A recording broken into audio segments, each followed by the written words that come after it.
ইয়াগুস, ইয়াউক, নাসর, এই ভালো মানুষগুলো আল্লাহর খুব নেককার বান্দা ছিলেন। তাদের স্ট্যাচু তৈরি করা যায়, তৈরি করলে কি হবে, এগুলোকে দেখলে আমাদের আগ্রহ জন্মাবে ইবাদত করার ব্যাপারে। এটা ছিল ওদের থটস। শয়তান এভাবেই তাদেরকে ইনফ্লুয়েন্স করেছিল আর কি, তারা তাই করলো।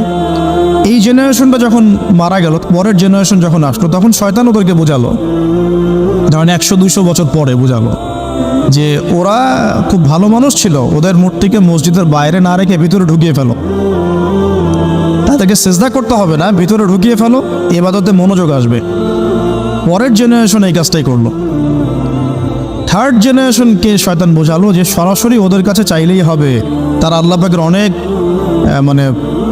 কি আনুগত্যপ্রাপ্ত, নৈকট্যপ্রাপ্ত বান্দা, সরাসরি তাদের কাছে চাইলেই হবে। আল্লাহর কাছে চাওয়া এখানে চাওয়া একই কথা, ওখানে সেজদা করা এখানে সেজদা করা একই কথা।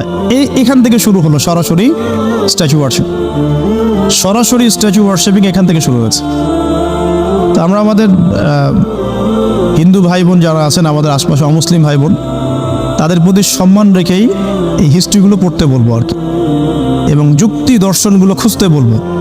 আসলে কি তারা শুনতে পায়? আসলে কি সে আমার কোনো উপকার করতে পারে?